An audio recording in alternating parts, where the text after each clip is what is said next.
Hai, Shalom sahabat Pijar TV. Terima kasih ya sudah klik video YouTube ini. Kiranya kebenaran firman yang saudara dapatkan menerangi kehidupan saudara. Nah, untuk dapat menyaksikan video-video lainnya dan mendapatkan update dengan cepat, saudara bisa dan harus klik subscribe. Dan jangan lupa, berkat Tuhan jangan disimpan sendiri dong. Klik tombol share di bawah ini dan bagikan video ke sebanyak-banyaknya orang yang saudara kenal. Salam terang bagi Indonesia.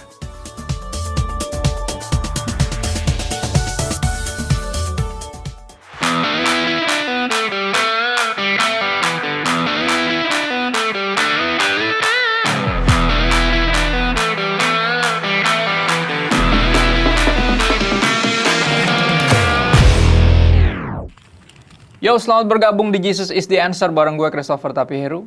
Program ini dibuat untuk menjawab pertanyaan-pertanyaan unik, sederhana, sehari-hari namun penting untuk dijawab berdasarkan kebenaran firman Tuhan. Program ini didukung oleh The Messenger Clothing, Hamjinsku, dan Patrobasius. Teman-teman bisa dapetin kaos yang gue pakai ini online at Messenger Store. Patrobasius juga bisa kamu dapatkan secara online di Shopee atau Tokopedia. Serta bisa dapetin juga nih celana yang gue pakai di online store Hamjinsku. Teman-teman juga bisa dapatkan kaos, sepatu, dan celana ini gratis dengan mengirimkan pertanyaan, cerita pengalaman, atau permohonan doamu ke nomor WhatsApp di bawah ini setelah menonton program ini. Yang terpilih akan mendapatkan giveaway dari kolaborasi Pijar TV, The Messenger, Patrobasius, dan Hamjinsku. Kali ini kita akan membahas tentang jika Tuhan Maha Kuasa. Tapi sebelumnya kita akan saksikan apa jadinya kalau sahabat muda Pijar ditanya soal berikut ini. Perkenalkan, nama saya Rudi. Pekerjaan sebagai editor, usia 29 tahun. Halo, nama gue Oyo, usia gue 30 tahun, pekerjaannya kerja. Halo, nama aku Tasya, umur 25 tahun, pekerjaan karyawan aja. Halo, saya Ruth, usia 29 tahun, pekerjaan pegawai swasta.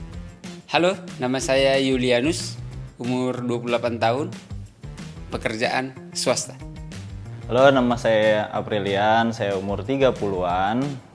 Pekerjaan saya lagi cari-cari lagi, tapi sekarang juga lagi kerja.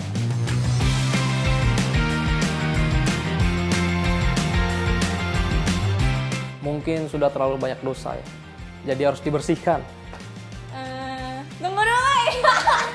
Karena dia yang sempurna ya suka-suka dia sih, kan dia Tuhan ya.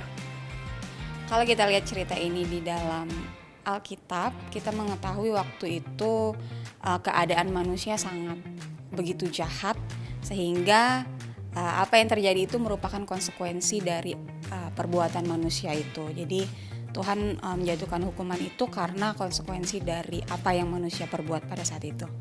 Oke, udah ya, jawab ya. Iya, kalau melihat ceritanya dari Kisah Nuh, alasan Allah menghabisi manusia dengan air itu karena manusia di hadapan Allah itu sudah berdosa, begitu rusak, dan hanya Nuh yang didapati setia dan taat kepada Allah. Gue sih nggak tahu ya, karena gue tahu Tuhan, tapi gue belum kenal Tuhan. Tapi gimana ya jadinya, gue mau jawab juga bingung.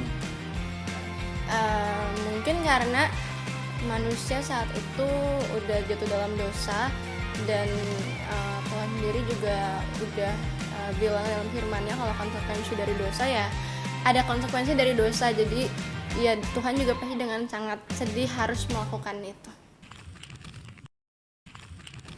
Wow, jawabannya bagus-bagus ya. Mengapa Tuhan yang sempurna mesti membuang semuanya, membanjiri bumi, dan memulai kembali dari awal? Dari awal Tuhan menciptakan semuanya baik, bahkan sangat baik. Tapi sejak dua manusia pertama memilih untuk berbuat dosa dan team up sama iblis untuk melawan Tuhan, dosa merusak segalanya, bahkan sampai saat ini.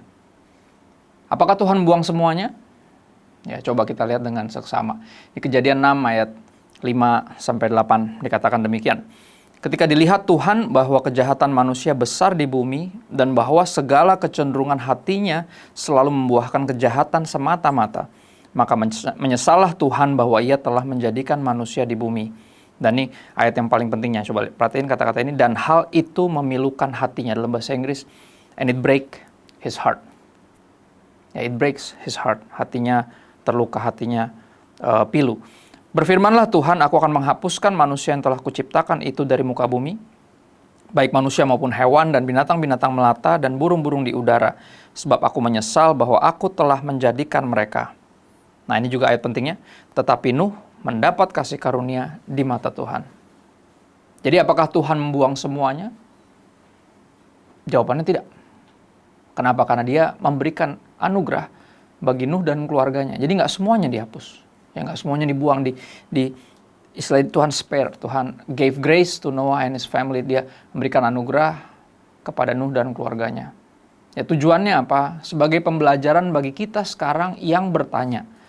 Ya, atau protes lah. Istilahnya kayak ngomong gini. Kalau Tuhan baik, kenapa dia nggak melenyapkan kejahatan dari muka bumi? Ya, jawabannya adalah seperti yang terjadi waktu itu. Jika Tuhan melenyapkan kejahatan dari muka bumi sekarang, semua kita akan lenyap dan binasa, termasuk gue juga. Karena kita masih struggle semua sama dosa. Ya, kalau Tuhan langsung kayak begini, terus hilang semua yang jahat, selesai. Kita juga hilang semua.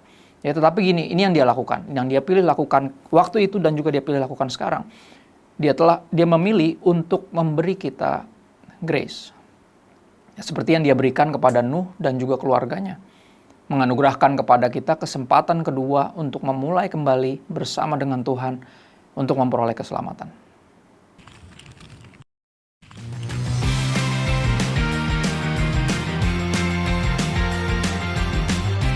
Oke, gue yakin sih sebenarnya nggak harus sehari juga, sedetik juga gue yakin juga dia bisa buat apapun yang dia mau. Tapi dia percaya akan proses. Itu yang diajar. Iya juga. Balik lagi, biar asik aja.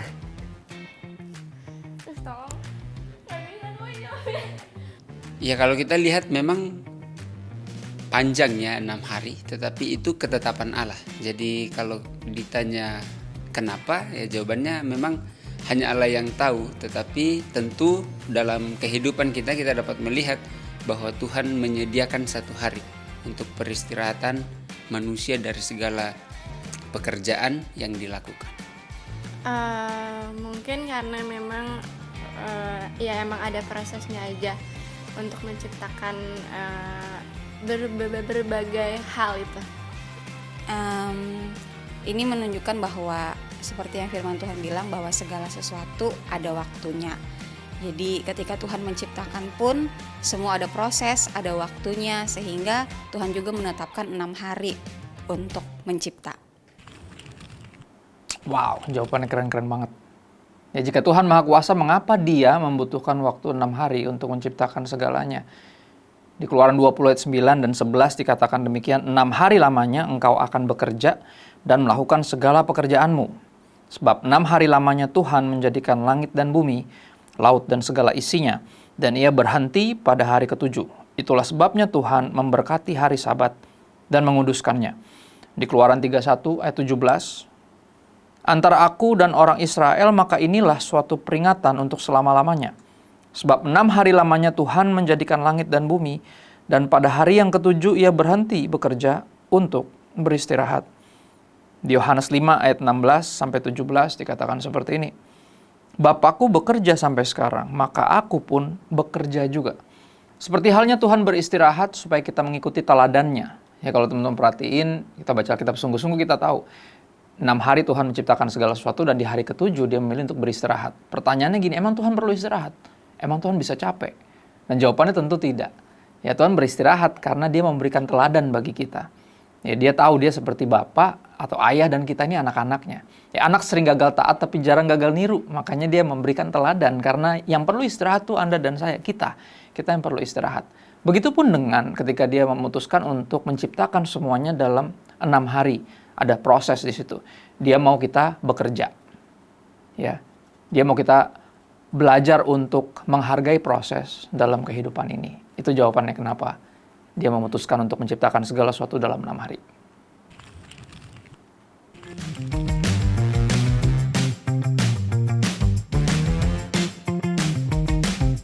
Sebenarnya bukan gagal melarang ulangi.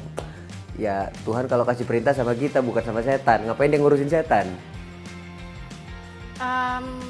Mungkin bukan gagal melarang setan ya, tapi memang yang namanya iblis kan memang ada. Jadi aku rasa bukan Tuhan yang gagal, tapi memang kita juga punya kehendak bebas untuk memilih apakah kita mau mendengarkan iblis atau mendengarkan Roh Kudus.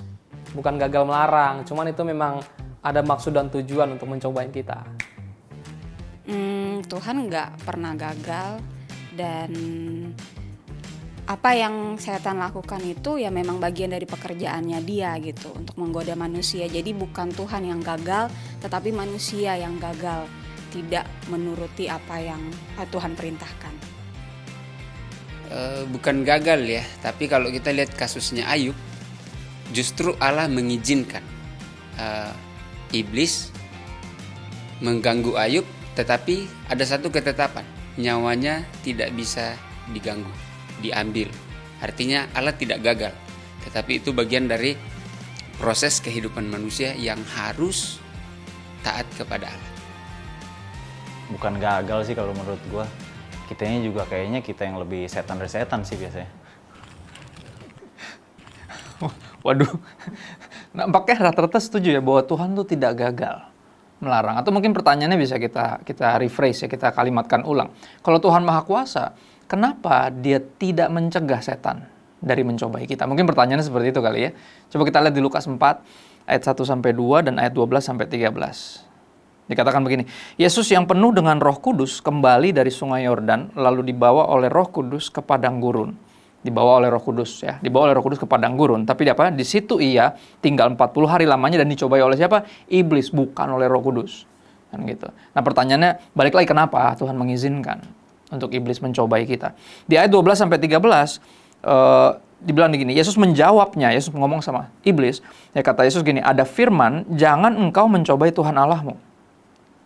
Tapi ayat berikutnya dikatakan, sesudah iblis mengakhiri semua pencobaan itu, ia mundur daripada Yesus dan menunggu waktu yang baik. Pertanyaan, dia nunggu waktu yang baik mau ngapain? Nampaknya iblis akan terus mencobai Anda dan saya, manusia. Ya, iblis itu lawan kita. Pendakwa, pencuri, pembunuh, dan juga pembinasa. Seperti Yohanes 10 ayat 10 katakan. Ya, Yesus aja dia cobain, apalagi kita. Ya, iblis akan terus mencoba untuk menjatuhkan, menghancurkan, dan membinasakan kita. Tapi kembali ke pertanyaan, kenapa Tuhan mengizinkan iblis mencobai kita? Seperti yang kita juga bisa baca dari kisah Ayub tadi, salah satu teman mengutip juga. Ya, kita coba lihat Ulangan 8 ayat 2. Ya, aku pakai terjemahan baru, edisi yang kedua. Dikatakan seperti ini, di Ulangan 8 ayat 2. Ingatlah kepada seluruh perjalanan yang kau lakukan atas kehendak Tuhan Allahmu di padang gurun selama 40 tahun ini, dengan maksud merendahkan hatimu dan menguji engkau untuk mengetahui apa yang ada dalam hatimu. Ya, ini apakah engkau berpegang pada perintahnya atau tidak. Ya, jadi gini, iblis mencobai untuk menjatuhkan dan menghancurkan kita. Tapi Tuhan menguji, ya, supaya kita bisa naik kelas bersama dengannya. Tujuan ujian tentunya untuk naik kelas, bukan untuk menjatuhkan, tapi pencobaan, ya, untuk menjatuhkan. Jadi gini, sebagai kesimpulan dari pertanyaan-pertanyaan yang timbul tentang kemahakuasaan, kedaulatan Tuhan, ya terkadang ketika manusia mempertanyakan kemahakuasaan Tuhan, kita bisa terjebak untuk menjadi seperti iblis yang mencobai Yesus dengan berkata, jika engkau anak Allah, coba ubah batu ini jadi roti. Coba, bisa nggak? Kan gitu ya, selalu kan gitu. Kemahakuasaan bisa atau enggak gitu. Kalau bisa, kenapa enggak? Selalu kan gitu pertanyaan-pertanyaan. Kita malah terjebak jadi kayak iblis yang mencobai Yesus ya, dengan pertanyaan itu. Tapi gini, bukannya nggak boleh bertanya. Bertanyalah, tapi bukan mempertanyakan atau meragukan, apalagi mencobai Tuhan. Sahabat Pijar TV, senang banget di waktu yang singkat ini kita bisa menjawab pertanyaan-pertanyaan mengenai jika Tuhan Maha Kuasa. Program ini bisa diproduksi karena dukungan sahabat sekalian terhadap pelayanan Pijar TV. Dukungan doa, ide, bahkan dana sahabat sekalian akan terus memampukan kami memproduksi dan menyiarkan program ini. Bagi sahabat yang tergerak berpartisipasi mendukung pelayanan kami dalam dana, silakan berkontribusi ke nomor rekening yang tertera. Seberapapun donasi sahabat sangat memberkati pelayanan media ini. Terima kasih sudah menyaksikan Jesus is the Answer season kedua. Saksikan selalu program ini di hari dan jam yang sama. Sampai jumpa di episode berikutnya. Salam terang bagi Indonesia.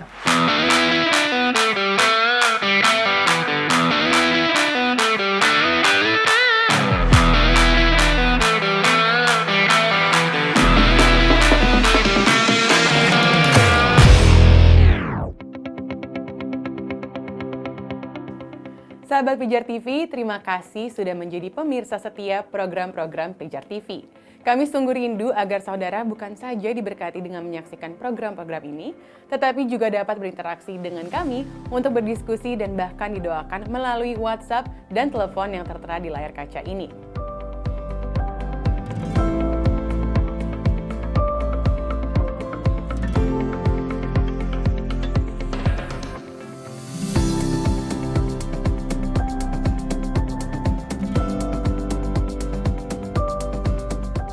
Hubungi kami sekarang melalui WhatsApp, tim Respon Pijar TV siap untuk melayani saudara.